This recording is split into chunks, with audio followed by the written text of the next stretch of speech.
থেকে একটি আয়াত তেলাওয়াত করেছি। সূরা আরাফের আয়াত নম্বর 205, 206টি আয়াত রয়েছে, শেষ আয়াতের আগের আয়াতটি। আল্লাহ পাক রব্বুল আলামিন নবী মুহাম্মদ রাসূলুল্লাহ সাল্লাল্লাহু আলাইহি ওয়াসাল্লামকে সম্বোধন করে বলছেন, তাকেই যদি এই সম্বোধন করা হয় আল্লাহ পাকের স্মরণের কথা, আল্লাহ পাকের জিকিরের কথা, তাহলে পরোক্ষভাবে আমাদেরকে কতটা আরো তাগিদ রয়েছে এই বিষয়ে চিন্তা করুন। যদি রাসূলুল্লাহ সাল্লাল্লাহু আলাইহি ওয়াসাল্লাম বলা হয় যে তুমি তোমার রবকে বেশি বেশি স্মরণ করো, এবং এইভাবে স্মরণ করো, এইভাবে স্মরণ করো, এইভাবে আল্লাহর জিকির আজকার করো, তাহলে আমি আপনি এত যে গুনহার মধ্যে রয়েছি, আমাদের কেমন হওয়া উচিত এবং আমাদের আল্লাহ পাকের সাথে সম্পর্কটা কেমন হওয়া উচিত। মহান আল্লাহ ইরশাদ করেছেন, ওয়াজকুর রাব্বাকা, হে নবী মুহাম্মদ সাল্লাল্লাহু আলাইহি ওয়াসাল্লাম তোমার প্রতিপালককে স্মরণ করো, তোমার প্রতিপালকের জিকির করো। জিকির মানে স্মরণ করা। ফি নাফসিকা, মনে মনে, মনে মনে, আস্তে আস্তে।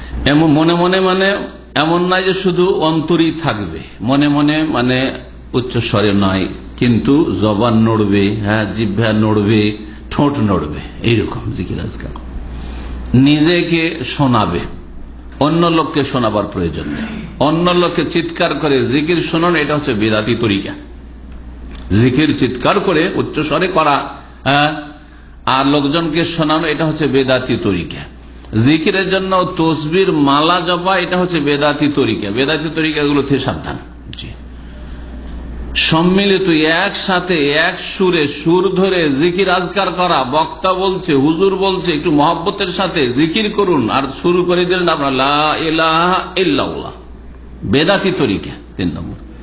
4 নম্বর হচ্ছে অসম্পূর্ণ কথা দিয়ে, শব্দ দিয়ে, বাক্য দিয়ে জিকির করা, শুধু আল্লাহর জিকির, ইল্লাল্লাহর জিকির, এসব জিকির হচ্ছে বেদাতি জিকির। এই 4টি বেদাতি জিকিরের তরিকা বললাম, এগুলি হচ্ছে মুসলিম সমাজের যারা বেদাত থেকে বাঁচে না, যারা রাসূলুল্লাহ সাল্লাল্লাহু আলাইহি ওয়াসাল্লামের সুন্নতি তরিকার পরোয়া করেন না, বেখিয়াল হয়ে তারা মনে করে আমরা তো ভালো কাজই করছি, ওয়াহুম ইয়াহসাবুনা আন্নাহুম ইউহসিনুনা, তাদের জিকিরের এই কোয়ালিটিগুলি পাবেন যে 4 রকম বেদাতি জিকির বললাম। আমাদেরকে সুন্নতি জিকির আজকার করতে হবে রাসূলুল্লাহ সাল্লাল্লাহু আলাইহি ওয়াসাল্লামের তরিকায়।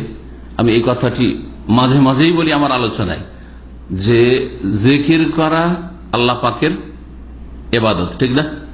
জিকির করা কি মহান আল্লাহর ইবাদত। ইবাদত করতে হবে কার? একমাত্র আল্লাহর। তরিকা কার হবে ইবাদতের? আপনার বাপদাদার তরিকা, আজমেরি তরিকা, খাজা সাহেবের তরিকা, চিশতিয়া তরিকা বা ওই কাদেরিয়া তরিকা, কোন তরিকা নেই। একমাত্র কোন তরিকা?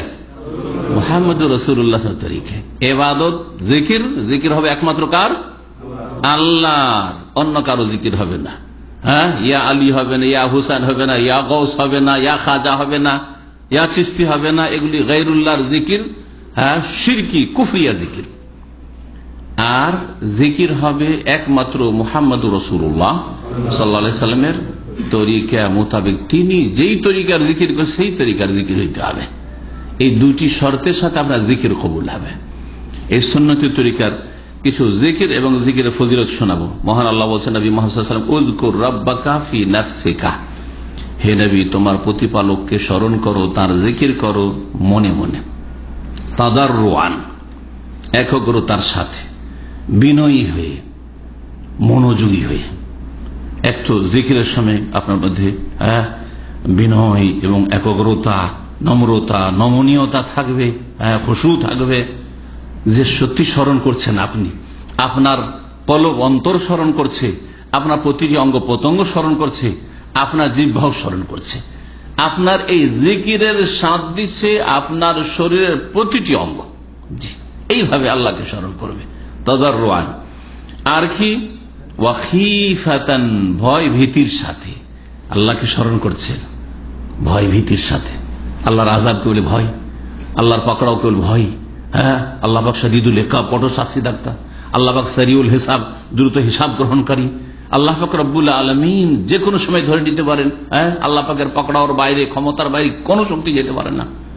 জি, খাইফাতান, ভয় ভীতি এর অন্তর নিয়ে আপনি আল্লাহ পাককে স্মরণ করবেন। এবং ভয় ভীতির সাথে সাথে আরেকটি দিক রয়েছে, সেটা হচ্ছে আল্লাহ পাকের রহমতের আশা আকাঙ্ক্ষাও রাখবেন। এমন ভয় না যে একবারে ভয়ে নিরাশ হয়ে যাওয়া, যেমন কোন জালেম যে জালেম বুঝতে পারছে এ যদি আমাকে ধরতে পারে তাহলে জবাই করে দিবে, সেই জালেমের কাছে আশা কিছু নেই, শুধু ভয় আছে। রব্বুল আলমিনের কাছে আশা আছে তার রহমতের, আর ভয় আছে তার আযাবের। জি, ইয়ারজুনা রাহমাতাহু ওয়া ইয়াখাফুনা আযাবাহ। আল্লাহ পাক কোরআনে কারীমে সূরা ইসরাতে বলেছে, ইয়ারজুনা রাহমাতা, আল্লাহ পাকের রহমতের আশা রাখে বান্দা, ওয়া ইয়াখাফুনা আযাবাহ, আল্লাহ পাকের আযাব শাস্তিকে ভয় করে। এইভাবে জিকির আজকার হইতে হবে। খিফাতান, জিকিরের কোয়ালিটি দেখেন, বিনয়ের সাথে। তার আগে আল্লাহ বলে মনে মনে, এক হচ্ছে মনে মনে, আস্তে আস্তে, জোরে নয়, বিনয়ের সাথে, খিফাতান ভয় ভীতির সাথে, ওয়াদুনাল জাহরি মিনাল কওলি, অনুচ্চ স্বরে। আল্লাহ আরো ক্লিয়ার করে দিলেন, উচ্চ স্বরে নয়। অন্য আয়াতে রয়েছে তাদাররুআন ওয়া খুফিয়া, মানে মনে মনে করো, চিৎকার করে নয়।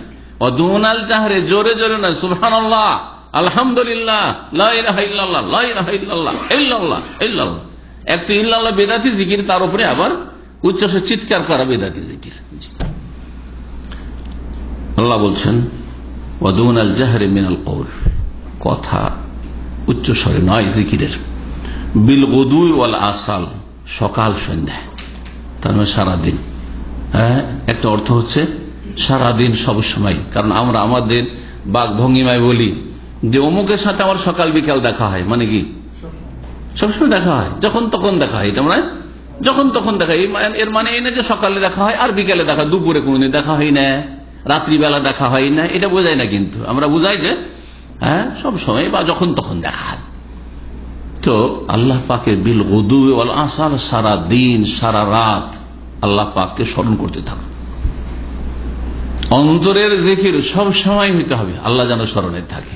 জবান সব সময় কাজ না করলে, মানুষের সাথে কথা বলতে হচ্ছে, হ্যাঁ সংসারের কাজ করতে হচ্ছে, ডিউটির কাজে কথা বলতে হচ্ছে, কিন্তু অন্তরের জিকির সবসময়। আল্লাহকে কখনো অন্তর থেকে ভুলে যাবেন না। কারণ যেই ব্যক্তির অন্তর আল্লাহ থেকে উদাসীন হয়ে গেল, গাফেল হয়ে গেল, সেই ব্যক্তি যে কোনো সময় শয়তানের শিকার হইতে পারে, সেই ব্যক্তি যে কোনো সময় পথভ্রষ্ট হইতে পারে, তার দ্বারা পাপ হইতে পারে। ওয়ালা তাকুম মিনাল গাফিলিন, এই জন্য আল্লাহ বলছেন যে গাফিলদের অন্তর্ভুক্ত হইও না। তাহলে বোঝা গেল যারা আল্লাহকে স্মরণ করে না এবং যেইভাবে আল্লাহ স্মরণ করতে বলেছেন সেইভাবে স্মরণ করে না, তারা কি গাফিল। গাফিলতি সম্পর্কে, উদাসীনতা সম্পর্কে আমি একটি আলোচনা করেছি, বিশেষ একটি আলোচনা, মাঝে মাঝে শুনবেন, নিজের গাফিলতি দূর হবে। যে সারাদিন আজ আল্লাহ মনে পড়েছে কিনা। আল্লাহ বলছেন সকাল বিকাল সবসময় আল্লাহকে স্মরণ রাখো। সারাদিন আল্লাহর কথা মনে পড়েনি, সারাদিন আখিরাতের কথা মনে পড়েনি, সারাদিন জান্নাত জাহান্নামের কথা স্মরণ হয়নি, সারাদিন মওতের কথা স্মরণ হয়নি, যে আজকে এক্ষুনি চলে যেতে পারি, কোনো কিছু না। কিন্তু পয়সার কথা, স্ত্রীর কথা, ছেলে মেয়ের কথা কতবার যে স্মরণে আসছে আল্লাহ পাক ভালো জানেন। তাহলে আপনি দুনিয়াকে প্রাধান্য দিচ্ছেন না আখিরাতকে প্রাধান্য দিচ্ছেন? আপনার কাছে দুনিয়া বেশি মূল্যবান না আখিরাত কে সুন্দর করা বেশি আপনার কাছে মূল্যবান?